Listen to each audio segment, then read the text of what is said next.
Well, April is the month of the military child. There are both national and state level observances of this happening throughout the month to allow military families to have some quality time together. And joining us now live to talk about them, Benjamin Pomerantz of the State Department of Veterans Services.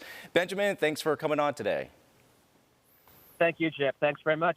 Okay, could you first maybe talk about, obviously we know of the sacrifices that military families do make, but could you just enlighten us on some of those sacrifices that you hear of daily? Most definitely. We always point out in our Department of Veterans Services that the entire family serves, and we take that extremely seriously. Military children live in more locations by the age of 10 than the average American lives in for their entire lifetime. So throughout the constant moves, the changing of schools, the changing of neighborhoods, and of course, the stress that can happen when a parent or sometimes both parents will be on deployments is extraordinary.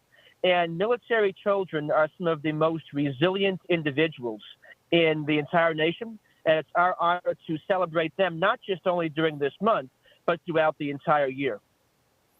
And since the focus is on children here, what does that do? You had talked about moving around constantly. Maybe they're living abroad, maybe they're living here in the United States. What does that do to children as they're growing, as they're developing? Well, it's a challenge, and it's a challenge for children really of all ages, from high school age all the way on down to the earliest years of their development. But one thing that we often see among military children is that level of resilience, that level of adaptability, and the ability to engage with different cultures, different living spaces. They have that level of adaptability because they have to engage in the various environments in which they live, and sometimes may have to change environments at the drop of a hat if their parents are changed to a different station. But because of that, they grow up with a unique skill set, a unique toolbox, if you will, that allows them to do extraordinary things.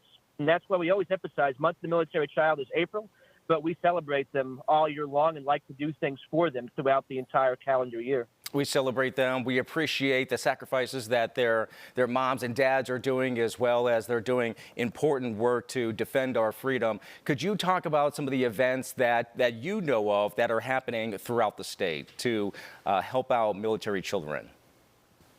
Most definitely. And I'll say from the outset, these events happen in substantial measure because of the generosity of so many parties that make these programs happen. So this weekend, for example, we have 3 programs. One at Via Aquarium up near Schenectady, one at the Museum of Firefighting in Hudson, and then Sunday we have behind-the-scenes tours taking place at Madison Square Garden. Next weekend, we're coming out in your direction, starting on Saturday, right near Fort Drum in Watertown at Zoo, New York, where we have tours taking place for pretty much all day long, ending with a special animal encounter at the end of each tour for military children and their guests, their parents and grandparents. And then Sunday, we have a trifecta right out in the Buffalo area, starting with a behind-the-scenes tour at Highmark Stadium, which is going to be a massive attendance, and the Buffalo Bills have been so generous in making this happen. Then a program at the Naval Park right down at Canal Side with lunch provided by Western New York Heroes aboard ship, followed by a tour of the Naval Park itself. Then in the afternoon out in Tonawanda at the Carousel Factory Museum, including, of course, carousel rides. April 19th, we're back in central New York at the Museum of Science and Technology in Syracuse. Full-day program there, ending with a special exclusive screening in their Exploradome Theater. Of course, with free popcorn provided. And the last weekend, we're doing the entire weekend out in Cooperstown with, of course, the Baseball Hall of Fame on April 26th. And April 27th, having some fun programs at the Fenimore Art Museum and the Fenimore Farm.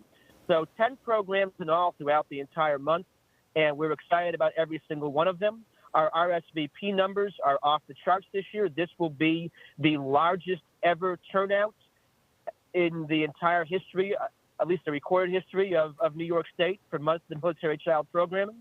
And we're looking forward to welcoming each and every one of them and their grown-up guests at each of these special sites.